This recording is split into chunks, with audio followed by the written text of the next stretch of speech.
আজি আহিছোঁ পথাৰলৈ বুলি আৰু এইফালে ৱেডাৰটো চাওকচোন ইমান ধুনীয়া হৈছে। এইজনী হৈছোঁ মই। পথাৰ আহি পালোহি। তাৰপিছত এতিয়া পাৰিছোঁ কোৰ অলপ, যিহেতু পাপা মানে আজি ঘৰত নাই। পাপাই এইখিনি চব কৰি থৈছিলে। জেগাডোখৰ সৰুৰ কাৰণে ট্ৰেক্টৰ ভৰাব নোৱাৰি আৰু হাল বাব নোৱাৰি, গতিকে কোৰকে মাৰি মেলি কৰি ল'লোঁ। আজি খিচিম মানে কঠীয়া, আৰু ইমান দিন বৰষুণ দি থাকিলে, আজি কিন্তু ৰ'দ বহুত, আৰু মাটিখিনি চাওকচোন ইমান শুকান। আৰু লাষ্টলৈ চাব আমি কিমান কষ্টৰে কি কৰি কেনেকুৱা কৰিলোঁ।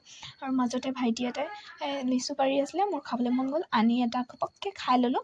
তাৰপিছত আকৌ লাগিলোঁ এতিয়া কামত। আকৌ গুচালোঁ বনখিনি, যিহেতু কোৰ মৰা হ'ল, বনবোৰ শুকাই আছিলে, আগতে মাৰি থোৱা আছিলে, বনখিনি গুচাই ল'লোঁ।